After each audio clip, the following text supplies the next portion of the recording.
wanted to go over this problem with you. It says use long division to find the quotient, the remainder, when p of x is divided by d of x, and express p of x in the form d of x times q of x plus r of x. So first of all, you can see they identify this is p of x and this is d of x. So what it's asking us to do is polynomial long division here. So with long division, we're going to set up our big old division bar. And whoops. What are we dividing? Well, p of x goes inside here. And here's the thing we need to stress first, before I even get this written in here. You can see we have an x to the fourth term, so we're going to put that in. And then take a look over here. Do we have an x cubed term? No, but when we do the long division, we need to keep that placeholder there, so we're going to put 0x cubed. And then we don't have an x squared term, so, wait, we do have an x squared term, so it's going to be minus 12x squared. And then it's going to be, we don't have an x term, so I'm going to put plus 0x. And then we have our minus 64 here at the end. And then our divisor goes out front, the d of x, so we're going to have an x plus 4 out front. Okay, so now we've got the setup. So the first thing you really want to make sure is you want to make sure you have this 0x cubed and 0x. You got to keep those placeholders in there, so we have that in descending order.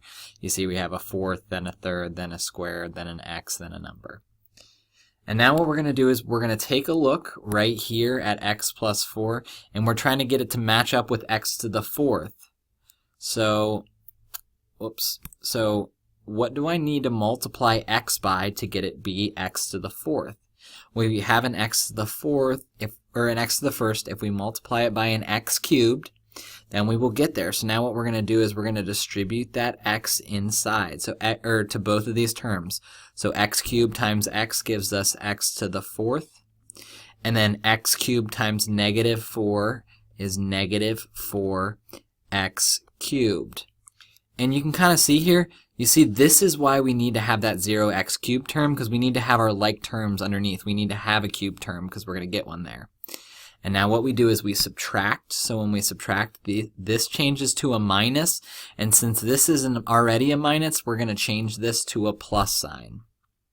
Again, we're doing that because we're going to subtract, so we have to distribute the negative to both terms. So this first one became a minus. Since this already was a minus, it became a plus. And now we're going to go straight down. X to the fourth minus x to the fourth, those cancel out. And now 0x cubed plus 4x cubed is a 4x cubed. And now what we're going to do is we're going to bring down our negative 12x squared, and we're going to repeat this process again. So take a look over here. Our divisor is an x. This first term is an x.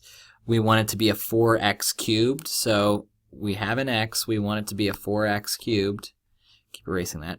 So we're going to multiply it by a positive 4x squared, because again, we want to multiply in there. We're going to multiply that 4x squared into both terms, and then change the signs of both of them. So 4x squared times x is 4x cubed, and then 4x squared times negative 4 is going to be positive 4 times negative 4 is a negative 16, and then that x squared comes along.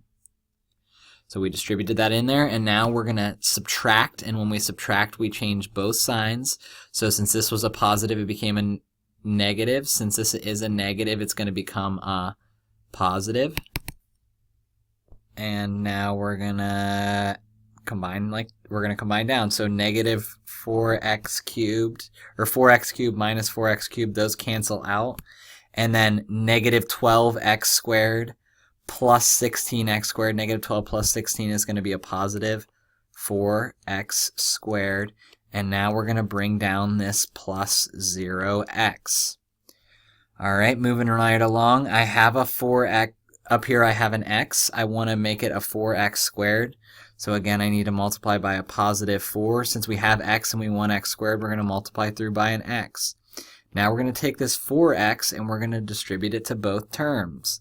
So 4x times x is 4x squared. 4x times negative 4 is negative 16x. And so we distributed that in there, and now we're going to change the signs of these. So this one becomes a negative. Since this one's already a negative, it's going to become a positive.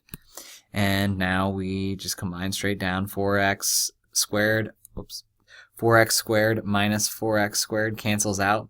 0x plus 16x is going to give us a positive 16x. And then we're going to bring down a minus 64. We've got to do this one more time. So we're going to do this one more time. So let's see. I've got an x. I want a 16x. So we're going to multiply by a positive 16. And so now, again, we distribute that 16 to both of the things inside this parentheses. So 16 times x is 16x. And then 16 times negative 4 is going to be a negative 64. And now we're going to change both of those signs. So this becomes a minus, this becomes a plus. And take a look at what happens. Our 16x minus 16x cancel. Minus 64 plus 64, that is going to give us a 0. So this is our remainder, r of x. And then this is what is called our quotient, q of x. So over here, you can see what we have right here. This is what it looks like in Math Excel. That's what they want us to enter in. So they want the q of x here. So our final answer is going to be p of x equals x plus 4. You can see that's our d of x times q of x, which is, what did we get for our q of x? That's up here. So that's going to be x cubed plus 4x squared plus 4x plus 16. And then plus, what did we get as our remainder, r of x? That would be 0. So again, it's kind of confusing, but we can end up doing the same process over and over again, right? You distribute in, you change the signs, you add down, you bring down a term. So I hope this helps.